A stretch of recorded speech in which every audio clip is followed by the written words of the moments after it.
And we are live. Welcome, everyone, to another edition of the Islander Podcast.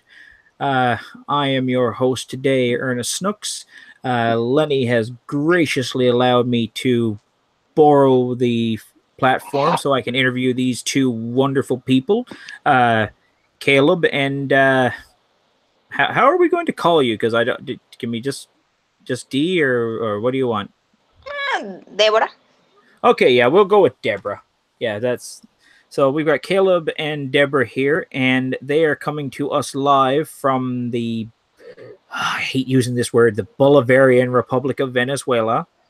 Oh Because my God. I love how they keep changing, like revising the country. But yeah, we're gonna talk today about a few things, especially how I'm sure as Venezuelans here, there's a lot of socialists who don't live in Venezuela defending it, and they've never been to Venezuela. I'm sure you guys have seen this a fair bit. It's horrible. It's the story of my life, dude. Every single day that I go online, there's somebody who, your average Starbucks socialist that starts to lecture you about the country and says no because this and that, and you're mistaken because if it's not real socialism, they'll start blaming somebody else or something else, and it's never socialism's fault in their hands, in their minds. It's never the whole thing that. But the reality is that the reality is that we've been through 20 years of a massive disaster of a regime, and this is the end result. This is the end result of every single socialist. Every single time that they have tried to implement it, this is the same thing. You have people dying, people starving, people dying of hunger, and the violence. Everything is out of control. Everything has systematically fallen apart, from electricity to water, communications, banking. The economy is a massive disaster. This is the world's highest hyperinflation in recent history. Our currency is utterly worthless. Might as well, get rid of it, and it's all because of the whole every single thing that's currently falling apart has the government's quite responsible about it because because let's take for example the economy. The currency is completely obliterated due to the persistence on the government of maintaining a currency control exchange system, and that's what basically has destroyed the whole economy, the whole currency, and thus the Well, economy. And yeah, and that they want to give everything for free. I mean, we have a public health system, and education is free too. Our universities are free, are public, and I graduated, and I didn't pay anything, absolutely anything, for 6 years of medicine. I didn't pay anything. And high school education is free too, and primary education is free too, but the taxes we pay are are almost non-existent. Besides the IVA, the it's like the only Added tax value. we Yeah. pay. Yeah, the added value. And how can you maintain a public health system if we don't pay anything? Gas, it's almost free, but since the government took the gas production and the electricity and the phone company Cantv and even the internet, everything, they took everything, and it was private companies that they made state. The Yeah, they control them, the state control them. And everything is, it's almost free. They have a charge, but it's free. And so what we pay can maintain, not not the plants, not the anything. So how can you maintain a government if we don't pay anything? I mean, I could pay like 1,000,000 bolivares for having water in my house, but I have 9 months without water because the pressure is not enough to fill my tank. So whatever, and people say it's not a socialist country, but how can it be a capitalist country if everything is free? Well, everything is owned by the government, and I mean that's the literal definition of that's the literal idea of socialism, communism, Marxism, is that the state owns everything, and it doesn't make sense to me when I keep hearing this too, like, oh, it's either Venezuela is a socialist paradise and the only reason it's failing is because apparently the entire world has ganged up on Venezuela and intentionally destabilized it because Chavez's ideas were too perfect for humankind, or it's because I don't know, or they're not really socialist. It's either one of these two excuses. It's never that, well, socialism just sucks. I mean, it's a wonderful idea. Everyone is taken care of and loved and coddled, and everything is free, and you don't have to stress yourself out about life. But it doesn't work like that. I mean, everything is flawed, Yeah, including socialism. yeah, it's socialism, yeah, and just even though even also communism, it also works. If you read the theory, you say, "Oh my God, this is so perfect. Oh my God, blah blah blah blah. Everything's gonna be happy, and nobody's gonna be none. We're gonna abolish the capital and everything." But it's only a good idea in paper. When you apply it to the human condition, it'll never work because I mean, quite frankly, we are assholes when it comes to mankind, and just like you said, it's never the government's fault. Nothing is ever their fault, and the same practice, the same mantras, they repeated in those that defend the government from outside, and those that defend the revolution. It's never the government's fault. It's never the government's fault that there's a water crisis now. That there's a growing water crisis in Venezuela.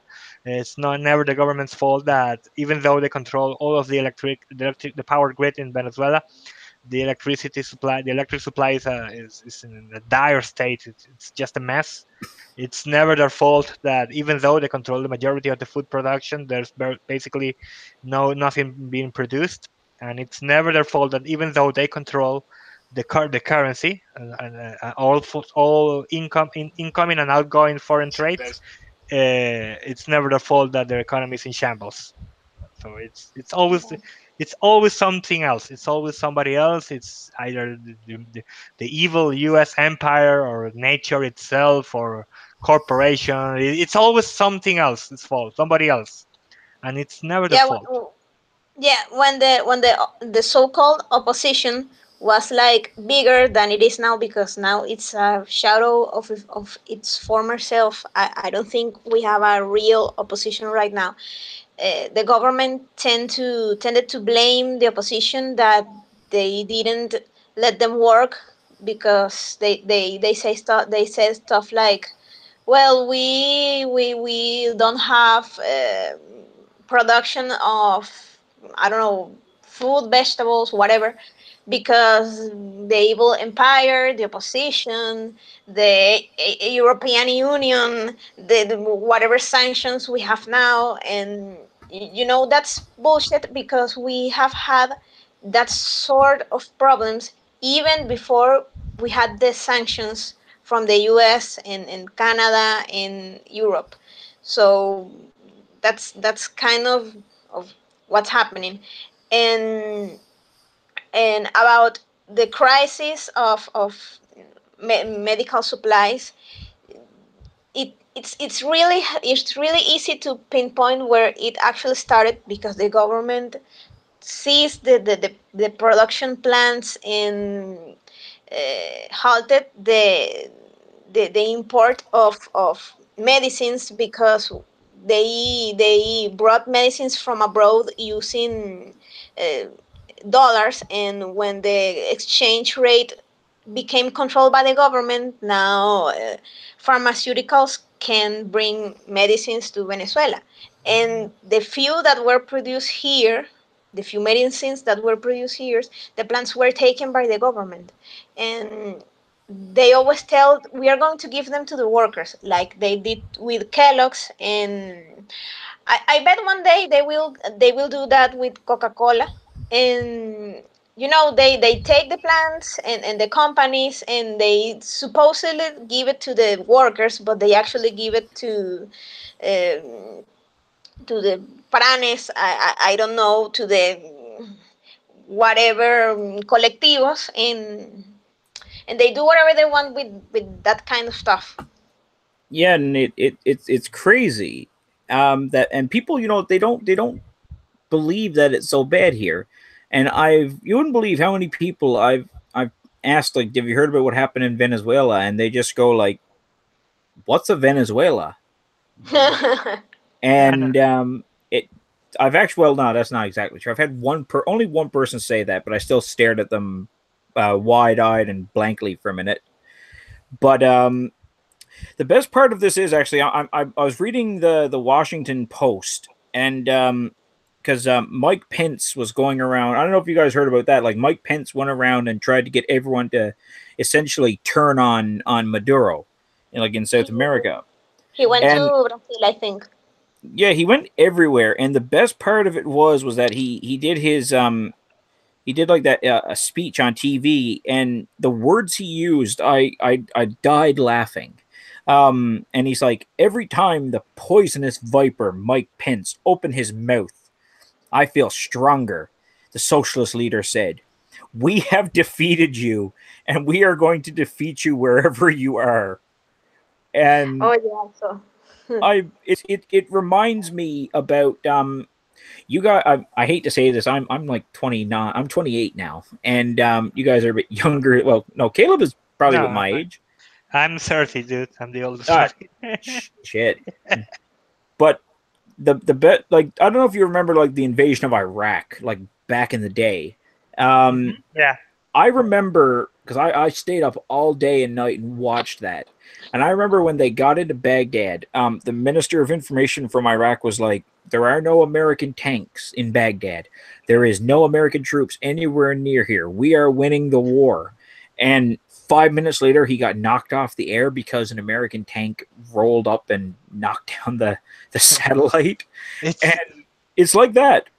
It, it's the same thing with the health crisis, dude. They will keep insisting that everything's fine, that we have no humanitarian crisis, we have no health crisis whatsoever, and they will also say that it's all only an excuse for the evil U.S. empire to invade us and take our oil and so and so. But that's not the reality, dude. The reality is that this is a fucking mess. I mean, my mother just died 3 months ago, and I just went through it, and I know exactly how difficult and how dire our health system has become. yeah, and yeah, I'm sorry about your mother, by the way. I know I've said it And off air, but I just want to just say that. And I mean, me and Deborah have done a stream in the past about the horrible state of the Venezuelan healthcare system, and actually, I've had friends of mine who are medical professionals watch the stream, and they were stunned. I mean, they were visibly upset. One of them was actually troubled. Like, he was actually depressed yeah. for like 2 days. You wouldn't Um, even believe I've seen so many things, and I'm just starting my medical career, and sometimes I think about all my friends who decided to stay and do their postgraduate studies here, and I think they are seeing so much stuff. You can get depressed pretty quickly. no, man, the things I saw in these past 3 years is just too much, and both my parents are doctors. My mother was an anesthesiologist, my father was a forensics, and they always told me that things weren't this bad before. I mean, it was never perfect. Our public health system has always been flawed, and it never has compared to the private sector. But even the private sector right now is in such a critical status that it's just too much, man. I mean, the clinic my mom used to operate at, they have basically reduced all operation hours, and all consultations are only limited hours because they basically have no materials to work with. There's no materials to operate, and hell, I have to say, even in my mom's last hours, somebody had to smuggle morphine for her because they don't have anything. They didn't have anything to give her for so she could rest in peace. A friend of her had to smuggle morphine from one place to another just so she could be at peace during her final hours. And that's, I mean, that's it's horrible. And I mean, the sad thing is that like I've told Deborah off air so many times and stuff that in my province, I mean, we like Canada has a pretty much essentially universal health care. I mean, well, it is, and you pay for it through your taxes, which are ridiculous. And people here get angry because they have to wait in line, or they have to wait in the emergency room for like 6 hours. But you see, they always walk out with something, because I mean, the doctor will see them. He's not going to say, "Look, I can't treat you this week because the government's ran out of bandages or something like that." I mean, we've got it amazing here compared to say Venezuela, or and from my own experience in Peru, we've got it great here, but nobody seems to realize that. They complain that, oh, this is too expensive. uh um my I'm not getting enough government benefits. I'm not I don't know, gas is too high. Gas is like $1.42 a liter here. They're angry about this, they're angry about that, but I'm like, guys, look, if you live in Venezuela and you have two houses and you don't live in one of them, the government takes your house. Yeah, that's And true. They are and if doing you that com- right now. yeah, They are I denying it. They are denying it, but it's actually happening. That they have a whole plan for people to locate empty houses from people that used to live here but flee the country, and just seize them. and And I'm trying, I'm trying to leave the country, but this is my mother's apartment, and there's no way in hell I'm gonna give it away. So I'm trying, build something, some sort of reinforce the gate or something, so nobody can come in, break in. you could Trying create to a figure. robot. You could create a robot that like pops up every now and then and waves in the window and then disappears. And it might trick them, because I mean, most socialists aren't very smart. They remember the dogma, but that's about it. And and this is coming from me, and I hate to say this, but for clarification purposes, I used to be a Trotskyist. Like I wanted the revolution and all this crap, and it is crap, because At least you got out in time. Yeah, yeah. I know I'm glad I did, because I mean I realized one day, I thought about it and I sat down, because I had a friend who was a very big social conservative, and we're having conversations and that, and he's just like, so he's like, you believe that everything should be free? I was like, yeah.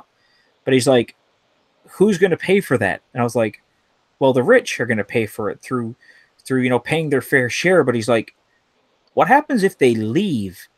Well, I was like, we'll seize their assets. And he's like, well, what happens when the money runs out? I was like, well, we'll find other rich people. Crap, I have to think about this. And I sat down and thought about it more and more. And the thing about Trotskyism is that, I don't know if you guys have ever read any of like Trotsky's stuff or his writings, but he believes that essentially you have to keep having a revolution. It has to be an ever repeating thing. So you're essentially constantly purging people who aren't socialist enough, or they're not communist enough, I should say. And I thought about it and I said, wait a minute. Sooner or later, somebody's going to shoot me in the head. I don't want to be like this.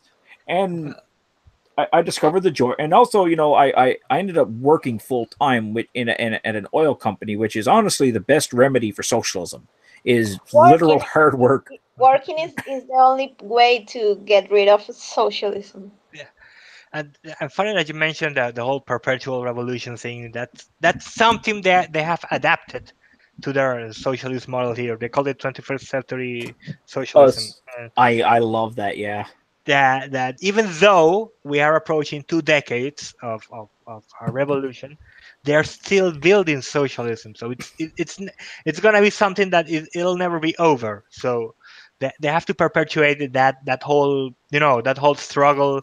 So that the people needs the revolution. They have to make sure that you need them, that you need to depend on them, and they have to make sure that you accept the whole narrative that everything else is the bad guys, everything else is the great devil that is coming to get you, and blah blah blah. They're going to take everything, and the only protection you have from all the evils in the world is us, the revolution. You have to and you've forgotten the eternal galactic space commandante Hugo Chavez. exactly, and you have to follow his legacy, the supreme and galactic and eternal. He's actually the eternal president of the Socialist Party now. Oh my Yeah. Yeah, yeah. god. It's like Kim Il Sung Exactly, and for Kim. real, for real, dude, for real. I mean, we are approaching that. We are not there yet, but we are sure as hell approaching it. And I don't know Have if you have have, seen his have you whole ever read The temple. Hobbit? Yes, I've The, read The Hobbit. Yeah. You don't know that I think the main dwarf, I think his name was Thorin, something like that. He I think he after he died, I think they buried him on the whatever The, mountain, you know. oh yeah, yeah. the, Well, Chavez is buried in the Cuartel de la Montaña, and he watches all over us from no, there. no, I actually wrote about it recently. Yeah, he that Cuartel de la Montaña, it used to be a military headquarters, and when Chavez he did his 1992 coup attempt, that's the place he refugied himself after his whole thing started to fall apart. And that became some sort of emblematic symbol because that's the first time he gave his first speech, and so and so on. When he died, they turned it into a whole museum or temple of Chavez. Yeah, like a temple. There's like a big, strong personality cult to his figure here. More like the personality cult that there is in North Korea. Not that strong, but something similar. I Yeah, think there is more than the Castros from Cuba. because Oh, whoa, big time. they have perfected the whole thing over the years, and now they have the whole symbology, the eyes of Chavez, that he will always watch over you, and you have the signature is like a powerful symbol of his approval, and everything they're doing is approved by him, wherever he is, And whatever place he is. many streets here are painted with the eyes of Chavez, and when you walk into the public office, there is a portrait of Chavez, and all of the things that are related to the revolution are painted red. So it's very shocking to the eye. It's always an eternal reminder and constant reminder that he's watching you, and the revolution is watching you. So you better behave. So you better fall in line and I mean, obey. you have to, or else Sabine will knock at your door, and next thing you know, you disappear. And Exactly. that's another thing that people don't realize, that there is an extensive internal intelligence service like wandering around Venezuela, like the and they're I can't say the words correctly, so you guys just mind explaining to people who might be listening here now or in the future, like what Sabine stands for. SEBIN is the Bolivarian Intelligence Service, Servicio Bolivariano de Inteligencia Nacional, and it's basically I forgot how to call it in the times of the Soviet Union, but it's in KGB. It's kind of like something like that, and It's a weird mix between the CIA and the SWAT, something like something. that. Yeah. It's the executor arm of the revolution, and anytime they want, they just snap their fingers and they seize you and they send you to the tomb. The tomb, this is their whole, evil facility where they Well, basically apply white torture to people, among it's called other the forms of Tomb. the tomb. Yes, la tumba. That is a like what is It's you pass by the building, and it looks like an evil building, like I'm strange. gonna look this up No, and no, see for if we real, for can. real. Yeah, I'm yeah. gonna look it up right now and we can see if I can get this up for like the viewers because they should see this. It's But even on Wikipedia, and it's actually real. The whole thing. This case, that it's been constantly denounced that they apply multiple forms of torture there, including white torture.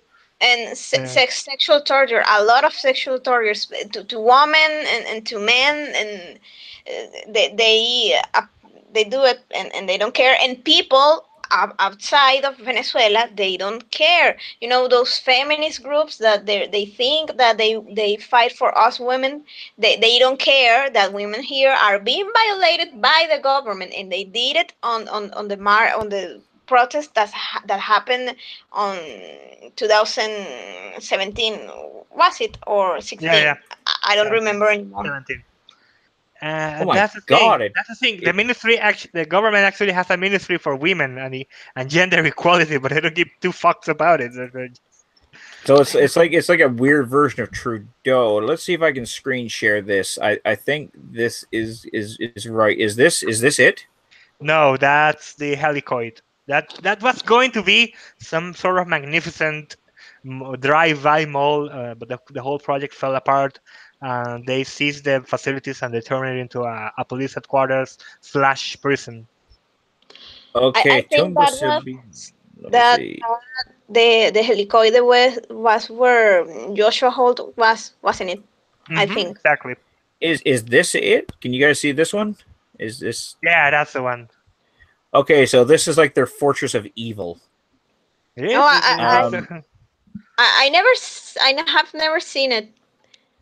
I constantly drive by past it, so I know. And No.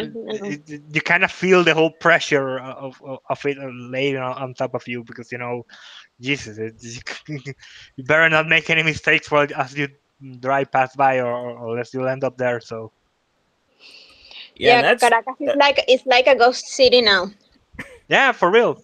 I mean, after 6 p.m., everyone just it's like an implicit curfew. You basically have to shelter yourself at home because otherwise, if it's not some crime that's gonna get you, it's the police or something. It's always something.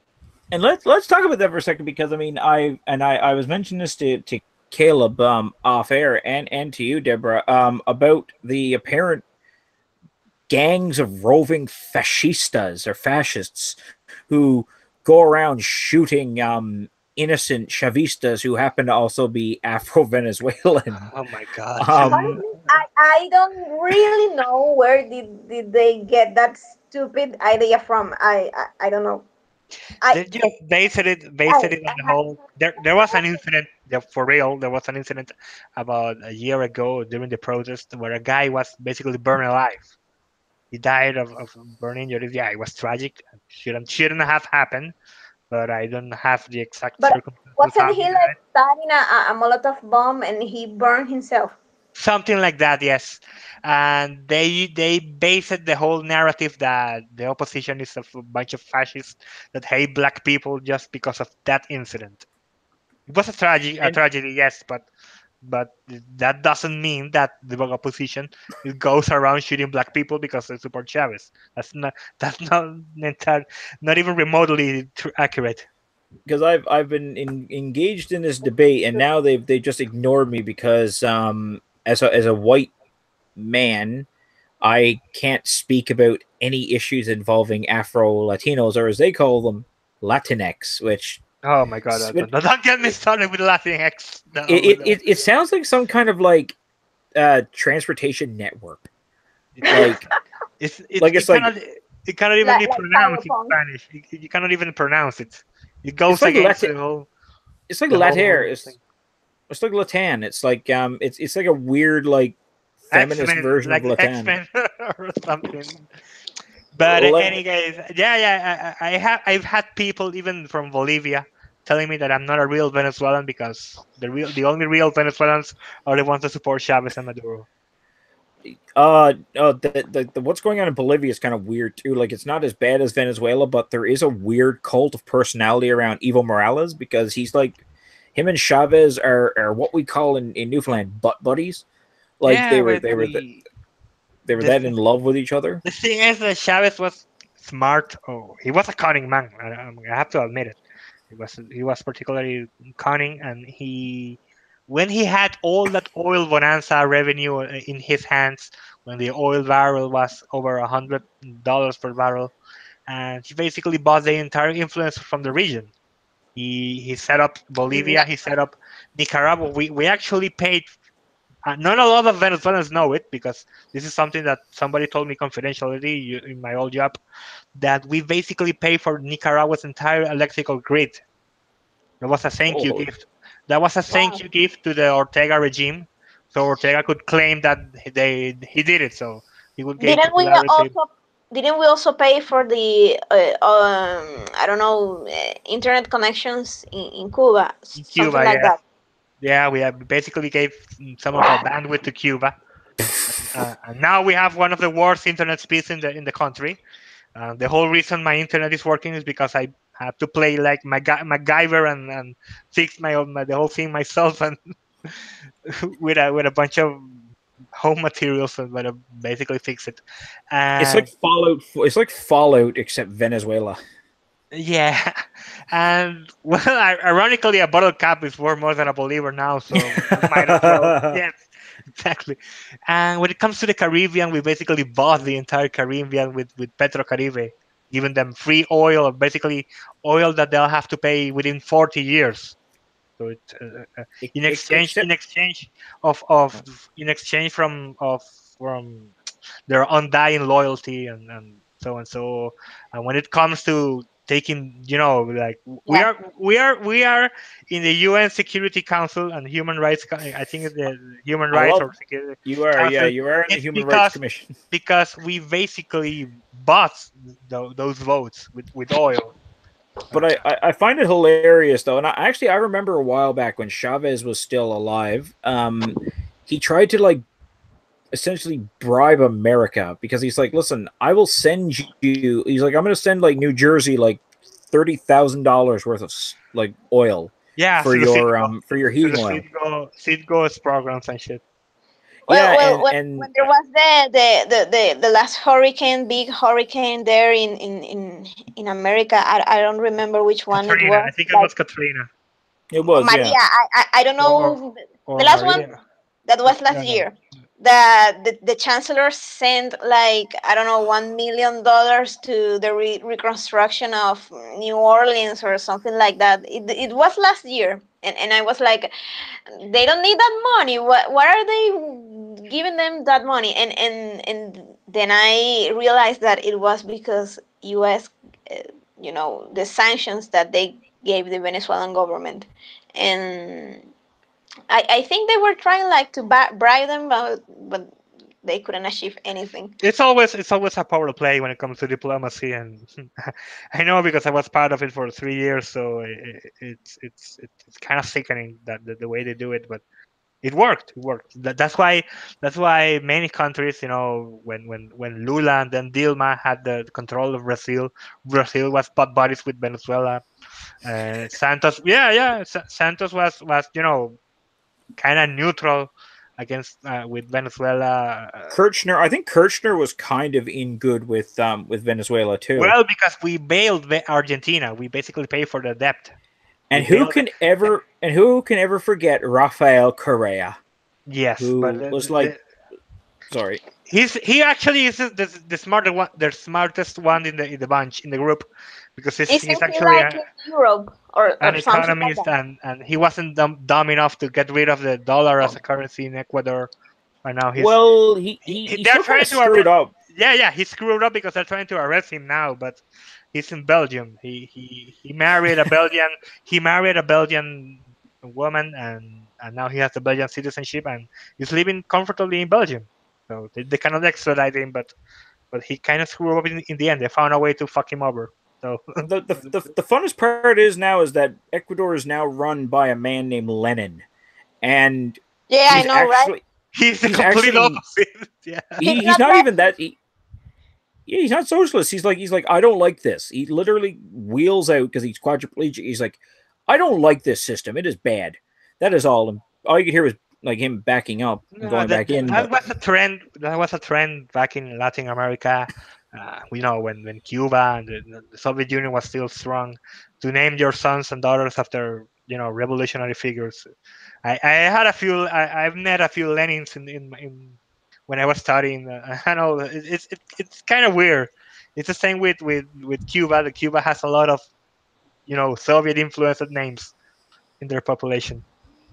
Yeah, and the thing is that our top universities, especially the Universidad Central de Venezuela, Hmm. it used to be like a den of socialist mongrels. So there were many socialist teachers there, communists, and it's still an important place for those leftist ideas there.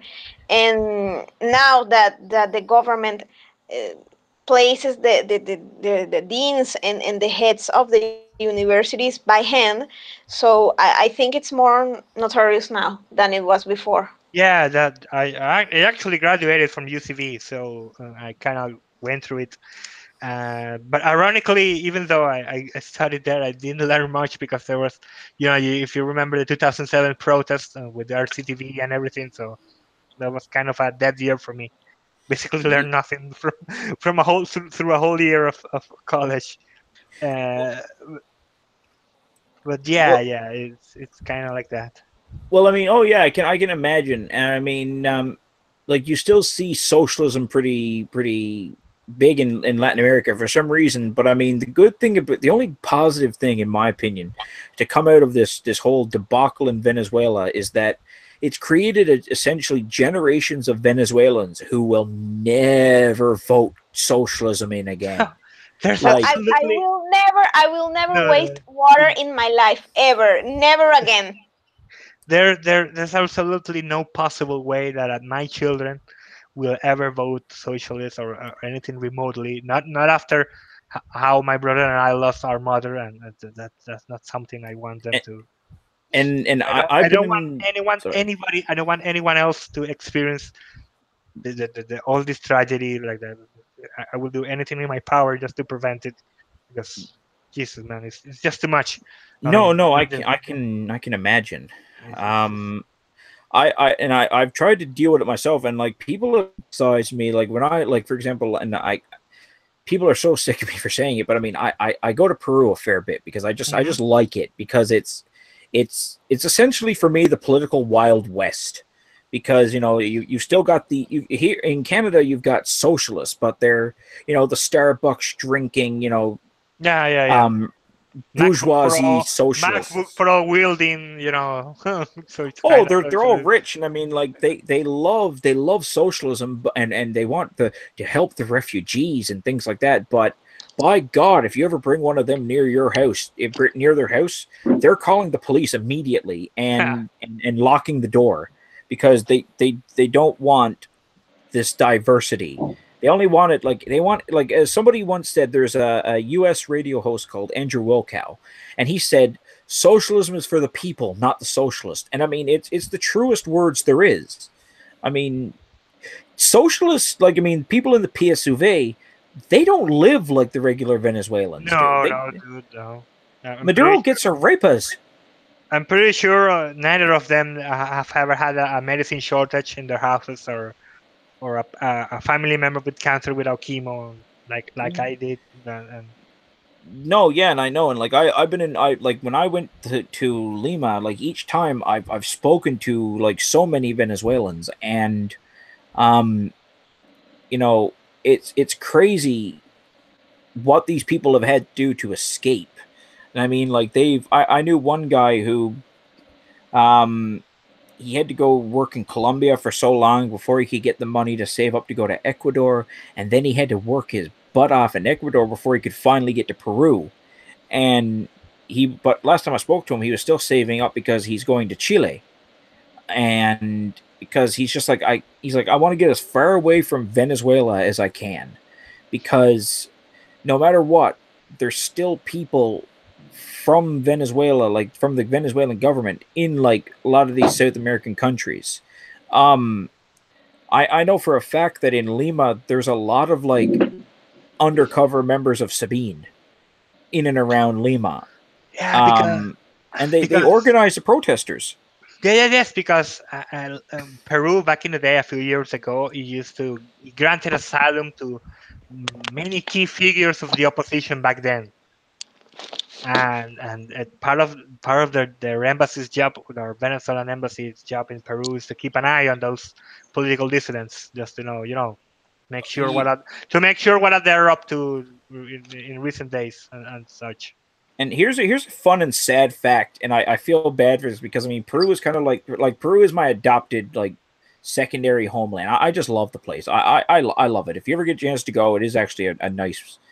It's nice. The food is good, and the coffee, yeah, but you get used Mm. to it. But Chavez was actually inspired by a Peruvian politician, um, Juan Velasco Alvarado. He was president of Peru in the 70s, and he was actually like a socialist, which is rare for a military dictator to be a socialist. But he Chavez, while he was a military cadet, found a book full of his writings, and it laid the groundwork for his weird Bolivarian fetish revolution. And I Mhm. mean, I That don't know was when what it is. all started. Yeah, Peru is to blame for Chavez. So, No, I I mean, mean, and yeah, and he basically Chavez took Bolivar's the whole ideology and twisted it, for his own intentions and whatnot. I don't think Bolivar. I don't think Simon No, Bolivar would ever be a socialist. He was He he was kind of imperialist. He wanted like a monarchic government here, the La Gran Colombia. I hmm think yep, he wanted to be like the king of La Gran Colombia. and but he also like. Oh, sorry. for a time he was a dictator of it, so kind of Well, I did. mean, he was a Cadillo. I mean Yeah, yeah. that's all Uh, like the founding members of South America were like. I mean, you look at Jose San Martin and Mariscal Sucre, and I'm sure you guys have heard those names because I think they're mhm, both Venezuelans. yeah. I think Sucre Not is Martini, Venezuelan, but yeah. Martin was like Argentinian. Cuban or Yeah, Argentinian. Yeah. we don't hold that against him though. Huh. but but I mean, like all like the big revolutionaries were Venezolanos, and like he's taken this legacy and he's turned it into this weird fetish because it's if it's not Chavez, it's Simon Bolivar, Well, and in a way, like Bolivar changed the political landscape of America, South America back in the day. Chavez did it too, but it wasn't in a positive way, you know. No, no. He always had the intention of becoming the second Bolivar, the second coming of Bolivar. Uh, that's kind of how the PSUV has warped the reality or the narrative of it. That he's the second coming of Bolivar, and he liberated us from whatever it was that we needed liberating from. So, but he did it.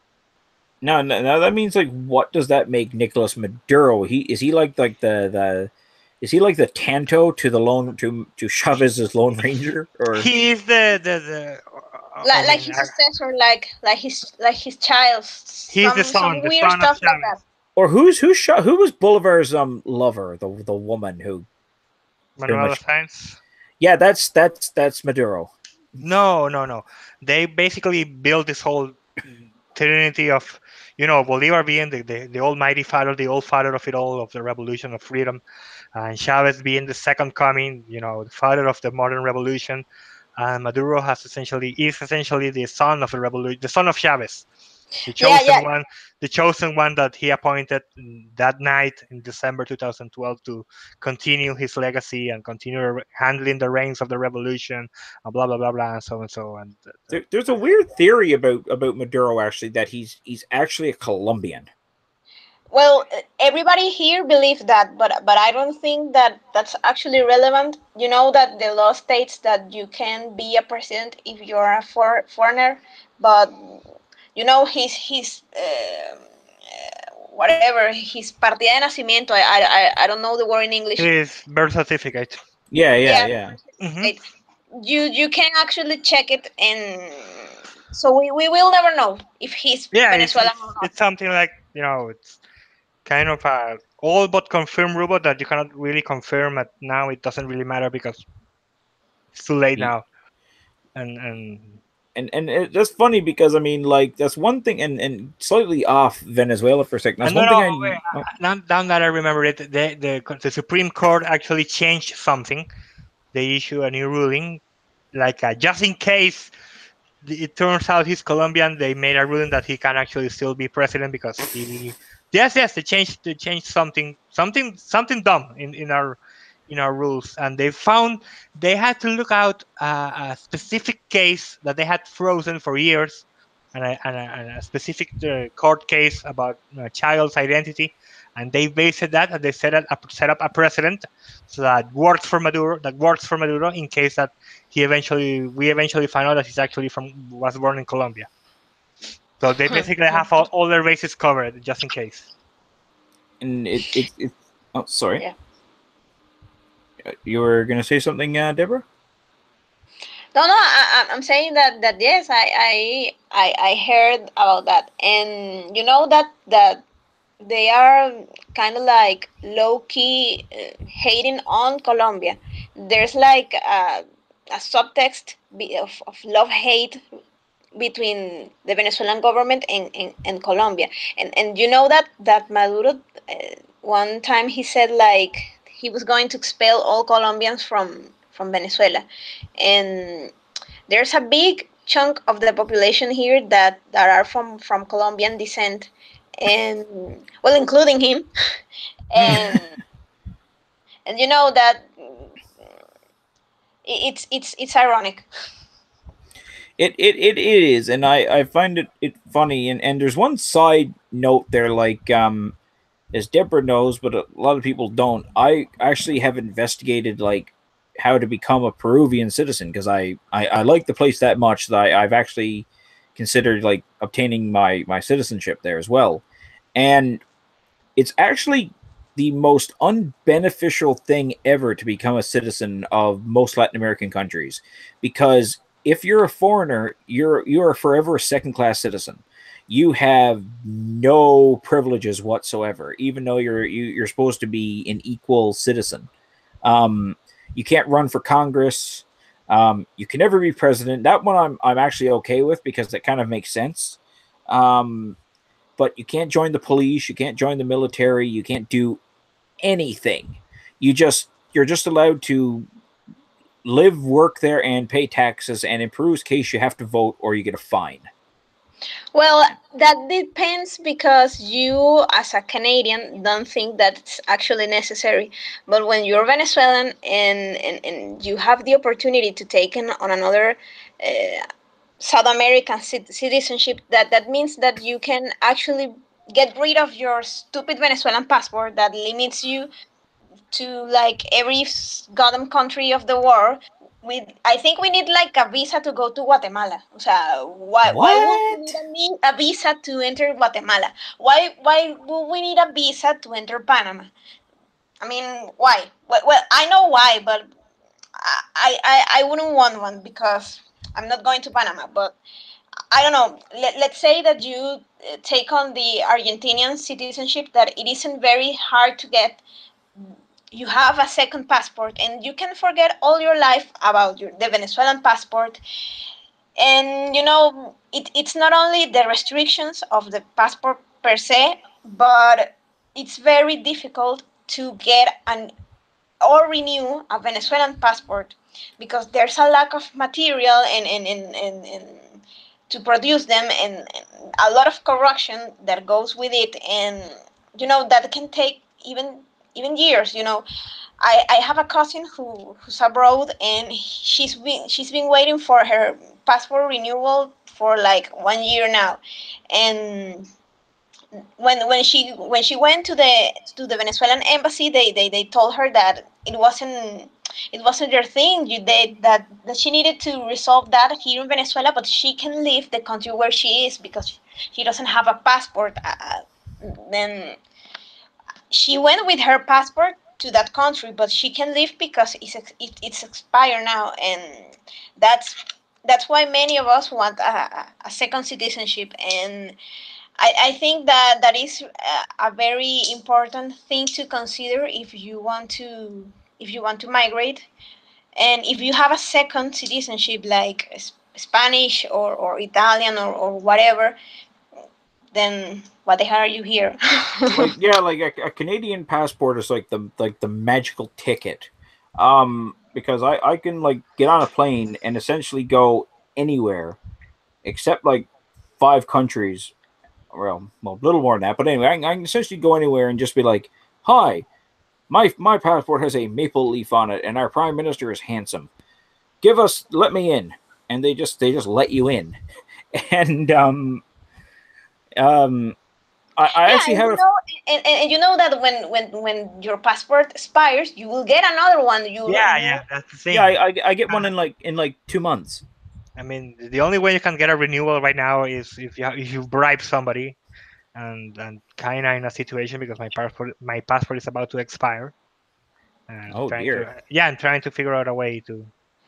They're I, I, they're I giving got you they're I got giving you a mine like in 2 months, and I was like, oh my God, God is real. I have my passport, but it expires on 2020, and I'm really scared, and I'm like, well, I'm not going to leave the country until I have a new citizenship. no. The thing is that when you have a passport and your passport has less than 6 months before it expires, it's basically useless Yeah. for the purposes of obtaining a visa. It's kind of an international law. The thing is that I might have to do is just get one of those renewal stamps that they're putting that gives you an extension of your passport for 2 years. And I'm kind of trying to Yeah, figure that part out. Yeah. yeah, it's really complicated. Like I know a Venezuelan who lives in Ecuador, and they were complaining to me that their passport um was it going to expire, and they're like, oh well, I can't. Oh, it's so bad and this and that. I was like, but how long have you lived in Ecuador? And they're like, well, I've lived in Ecuador like 4 years. It's like, well, you can just get a Ecuadorian citizenship, and then you get an Ecuadorian passport. And they said to me like, why would I want that? Because they're like, you do know that the Ecuadorian passport doesn't let me go to as many places. And I was like, no, the Ecuadorian passport is obtainable. The Yeah. Venezuelan passport is non existent. Become an Ecuadorian. Hmm. I was like, just go call Lennon. He'll help you out. He'll hook you up. It, Yeah, that was like one of the main reasons why I decided to go where I'm going, because the citizenship, and it's not impossible, and I applied here from Venezuela for permanent residency, so I don't have to worry of getting kicked out of the country because I won't have a visa that will expire. So when the time comes, I then have to travel to Venezuela, get a new passport, and just return or whatever. yeah, it's kind of crazy like how all these things are. And the funnier thing is that like and I've tried to help a few people like come to Canada, as you guys know, and Hmm. I haven't been very successful, and I do feel terrible about that. But my country, despite the fact that we keep saying like everyone is welcome here, we that's not true. Yeah, It's it's just kind of it's lip it's service. like a paradox, because if you want to migrate legally to any first world country, it's really difficult. It's really difficult. But if you walk in as an illegal or as a refugee, well, refugees are another thing. But as an illegal, you're like, you know, you are ignoring all the steps that we had to take, and it's sad. Yeah, and I was married to an immigrant like before, and I've been through the process, and that's why like when everyone says to me like, "Oh, we don't need borders and no one is illegal," I'm just like, Yeah, people are illegal. Don't break the rules and stuff, because if you want people to not be illegal, if you want to abolish like immigration, I want my $2,000 back, because immigration to Canada is expensive and difficult, and like even to become a refugee, like you have to become an official refugee, like it's ridiculous. Um, you have to go through the UN, and there's a load of like nonsense you have to do, and even then you're still not assured like free haven in like Canada or anything like that. I've tried to help a few people come in, and the cost to become or to get asylum in Canada is $30,000. And I Well, mean, the Jesus. average and um, most Venezuelans definitely don't have. They got 30,000 bolivars, but I mean that's enough to that's not enough to Hell, buy I a have I hair. have if 30 million they take bolivars. 3 million bolivars, then I will be happy. Yeah, like I mean, and it's crazy that you need this kind of money, and it still takes like a year to come here, and these are for Syrians, and they're on the top of like the priority list for the Canadian government. Like, but if you want to sneak into Canada, like, and if you guys look this up, it's so bad now that our largest province, like our most populous province, has there's a city called Toronto. Toronto literally has no more space for all the quote unquote asylum seekers coming in from America. Now, I don't care what anybody says. America is not that bad in comparison to a lot of other places. Oh my God, it's Um, not bad. You have water every day. Any place is better when you have water every day. when your toilet works, When your you're in a toilet great works country. and you Yeah. eat every day and I don't know, you have gas and you have electricity and you are not going to get killed in the street because I don't know, But if you you have listen, like a pack of flour under your arm and I don't know how can they complain? I don't understand. it's because They're Trump so is someone, privileged. because they don't like Trump. That's it. That's the only reason. Like if you look at what's going on now, he's going to England or the United Trump is Kingdom. going to it's going to end his period one day, and maybe he can be reelected. I don't know, but it will end. I hope he There's does. there's an end to his government. Yeah, But there's just limits to his we term, the so people who live in Venezuela, the North Koreans, the Cubans, the Russians with Putin, and the people from Turkey, there isn't an end to to our government. It will continue and will continue, and if we don't like it or we adapt, die or live, and there's But no but other way. but Deborah, you have to remember though, your presidents care about people, mostly their own people and their friends. But you see, Donald Trump is mean to people who aren't like him, aka he deports people who break the law. So he's a fascist, which I still don't understand. Like I mean, I'm sure you guys see it on Twitter all the time. Like everybody complains about Trump. If you say one positive thing about Donald Trump, somebody foams at the mouth, takes like a mini stroke and attacks you. Like it's like if you like, and it's like if you don't join the like if you guys read 1984, yeah. it's like Yeah. the 2 minute. It's like the 2 minutes hate, or the. It's like that thing where they all like look at the screen of Goldstein and hiss and shout at him. It's the same thing with Donald Trump.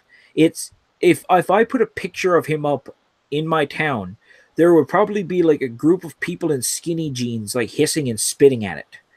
Um, and in England, they're so butthurt that Hillary Clinton didn't win. They've made a giant float, like a giant balloon of Donald Trump as a giant orange baby, and they're going to fly it over London while he's visiting. Yeah. Um, sorry. And there's a group of people that are trying to bring it down before it happens, or Well, no, or there's take it actually down before. another Yeah, there's yeah. another group who have raised £22,000, which is like 50 grand Canadian, to Mhm. make a giant Sadiq Khan Yes, blimp. yes, I saw It's that. What the fuck? and they raised it. They raised like £22,000 out of the £20,000 goal, and I want this balloon to be up at the same time that Trump comes. I it would be just wonderful Hilarious. because socialists, despite acting, like, oh, we are the intelligent people, we're so smart, they're also the most childish. Like, well, especially Maduro, because Trump is not as thin-skinned as Nicolas Maduro. Remember when Pedro Pablo Kuczynski was forced to resign in Peru, Hmm. and Uh-huh. Chavez had like a fireworks party? Maduro, actually, yeah. Oh, Maduro. Maduro. Sorry, Yeah. I'm yeah. But Maduro had a fireworks party, and nobody talked about how childish that was, except Venezuelans. Hmm. But everyone was like, Donald Trump is like, has tiny hands, and he gets angry easily, and he uses the Twitter. But I'm like, he didn't spend like a quarter of his country's GDP on fireworks to say "f you" to Pedro Pablo friggin' Kuczynski. Well, he has Like, never eaten an empanada on live TV. that was Exactly. actually the greatest troll ever. Okay, I'm sorry. Like, that was the only time I ever said good troll to like Nicolas Maduro. You gotta have guts to, in the middle of a crisis, while you're telling people to like tighten their belts and get ready for the storm, you grab food and you eat it in front of them, No, and you you I act gotta know, like, right? you gotta have There are balls to be the people who you eat have from you the gotta have trash balls to fire. be the cameraman that didn't take his focus off of it. or I remember when there was like the riots like down the street from the palace is Miraflores, right? I think that's Uh-huh. the name of it. Yeah. Yeah. Like just down the street from Miraflores, and Chavez and his damn it, Maduro and his wife are dancing while the smoke grenades are going off in the street. Oh yeah, yeah. They were dancing like salsa or something like that. It's so crazy, like what's going on and how many people rush to defend it. Like, like in Canada, like right now, like if you look at like the Canadian Communist Party websites or the Marxist Lenin, whatever they call themselves, they all have so many different names. But they go on, and they're like, we stand in solidarity with our socialist brothers in Venezuela. Their revolution is an inspiration. And I'm just like, so you want to starve people and kill and like lock capitalists up in tombs? Cool. This is why you're never going to win anything. But then again, the Communist Party of Canada got like 500 votes last year, so it was good. Hmm. Um, but I, I really don't know what's going on there, guys. And I mean, I hope that it changes soon, because it is terrible. But I mean, like I said, the only benefit of this is that there's a complete generation of people who will never vote socialism. So that's the only benefit. It's created a new wave of conservative uh, Latinos or Latinx, for those who No. are easily offended. No. Okay. No, but Um, yeah, if something has to happen to fix this thing, and the thing is that the game is basically stuck right now. We're in a desperate position, and the only solution for us seems to be like flee and don't look back. But but the country will continue to suffer, and like I said, there has to something has to rise up and offer a solution, because it's gonna take years for us to fix this disaster. like, I don't think there's going to be an end to this. I think it's going to be like we are like in the even horizon of the end. We are just approaching the bottom, but we haven't touched the bottom yet. But we're on like on our way to the end, and I think it's going to happen something like in Cuba, but worse, because um, people in Cuba don't die of medical issues like I don't know, not having your blood pressure pills. So I don't think there's going to be an end to this, and By this time, I lost all hope. So whatever.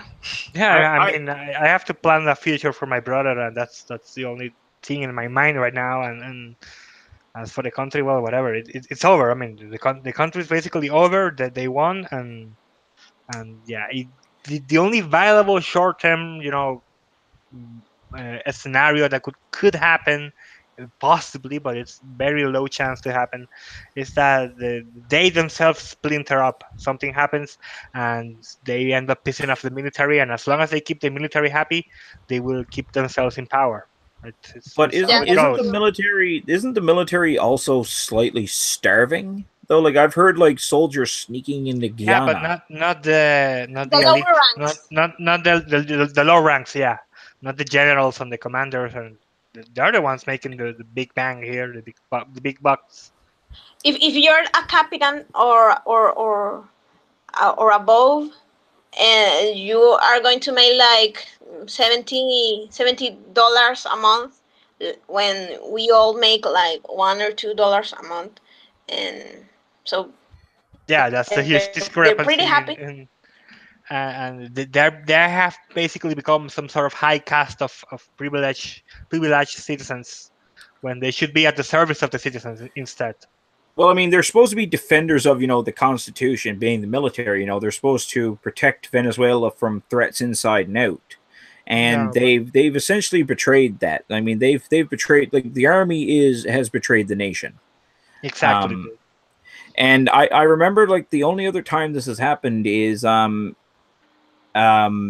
what was it, in Turkey there, when they had the uprising against Erdogan, and it started off really, really good, and then it just like collapsed, and then the army just gave up. Well, that small faction, and I feel like there might be some people in the Venezuelan military who, they want to stand up and do something, but they just know that it's hopeless, because if you get through the military, then you've got to go through the Bolivarian National Guard, and I Mhm. mean they're the fanatics, not the Uh, military. no, the collectivos You're are you're actually the right. You're fanatics. right. Well, the collectivos definitely. I mean, they're. I've heard nightmares about them Mhm. from people who live in Lima, and They I control the economy. Did you know that they control our economy? I believe that. And actually, speaking of like the Venezuelan economy, I actually had a discussion with an economist a while back about like what could be done to salvage Venezuela, and they just said to me, "There's like right now nothing. It's going to essentially have to be deconstructed. The whole nation's economy, social services, government, bureaucracy, everything has to be completely brought down to the ground level and rebuilt. It's like an extreme form of like denazification. Like anyone involved in the old government will have to be never allowed to have any form of government position whatsoever, Yeah. because they've screwed up that badly, and the bureaucrats that are still around are just inept. Mhm. Um, and So I'm actually working on a theory. I'm going to share it for you guys later on. But essentially, Venezuela needs some kind of like caretaker government for about a decade, and there can't be any elections, because if you have elections, you're going to vote, like, a lot of the poor people are going to miss like the free stuff, even though it's not really that much free stuff. It's kind of like when the Soviet Union collapsed. When the Soviet Union collapsed, people really missed it because they were so used to that system. Um, and I think that would happen like to that population in Venezuela who is still for some reason Chavistas. So you have to like suspend democracy for a little bit of time and pretty much just say, listen, we're going to take the regular South American philosophy of work or starve. And government is not going to help you out with anything.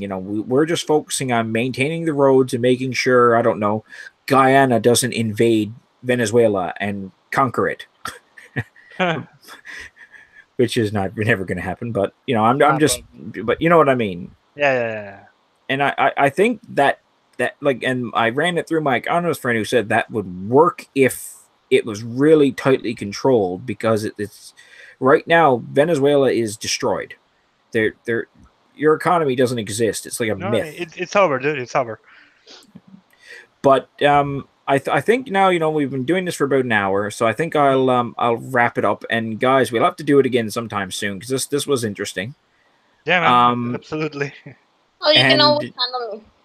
oh, and that's why I love you, Deborah. You're awesome. And Caleb, man, you're muchas gracias, mi hermano, en serio. But and maybe someday I'll be able to do this in Spanish. But mi español no es muy bien por la live stream. Pero yeah. Yeah. I was just saying that my Spanish is not sufficient for live streams, just for people who will listen who don't speak Spanish. But is there anything you guys want to say in closing? I mean, socialism, dude. Not even once. Yeah. Well, I think that if you want to experience the Venezuelan experience, just buy a plane ticket, and I will lend you my own room so you can experience what it feels Yeah, man. to be here. I could And, I could actually use a new conversational partner when I'm doing my bread lines for somebody like to talk to. and the fact that Venezuela is a socialist country or not, it's it can be debatable, but you can say, and if you say you're a sick person, that we are having a good time here and that everything's fine. If you have your ideology, then I know I will respect you, but don't say that Venezuela is okay. It's not. It No, is no, no. not. no, anyone who thinks that it's okay, they should go down to Plaza San Martin in Lima if there's any Peruvians listening, and go and ask the Venezuelans who were engineers or mechanics or I can't, or even like in the case of one of my friends, a Or can university come to professor. or can come to my house, and I will lend him my room so he can be entertained for weeks on end, loading water because I don't have water. So they will see the true Venezuelan revolution. And that's Exactly. yeah, the Bolivarian Revolution has come to fruition because you know what? True socialism is carrying buckets of water in order to use your toilet. I mean, that's what it is. I mean, that inspires the worker spirit. Yeah, Yeah, man. there's no other thing than that. Doing That's your bread line for in the hopes that you find some bread for or the day. love. Yeah. Listen, you can matchmake on those bread lines, man. You're in there for a while. There's lots of talking. There's lots. It's Yeah, like, hey, you can, you can, you can. what do we have in common? Well, I'm starving. Oh my God, you too? Me too. Wow, we're so in common. Let's get married because we're gonna live and die in this bread line anyway. Might as well. I have found people I know and that I haven't seen in a long time in lines, and not only red lines, because we do lines here for everything. We do lines to pay for our electricity, to go to the market, to go to the bank. Lines that last for 6, 7, 8 hours. Lines to go to a public office to do stuff, and you always meet weird people on the weird interesting people on those lines. So you have to experience the true nature of doing a line. Yes. Lines are not just for cocaine anymore. No, no. They're Yeah. also for bread and banking. And But everything, everything at this point. it is well, guys. Thank you all very much for coming on. This was a fun conversation, as fun as discussing the horrors of the Bolivarian Revolution can be. Um, and so yeah, just seriously, thank you guys very much. Um, and with that, guys, we're at an end. This has been the episode 10 of The Islander. I'm Myrna Snooks. Good night. God bless, and for the love of God, don't listen to socialists. Have a good night, everyone. Have a good night then. Bye.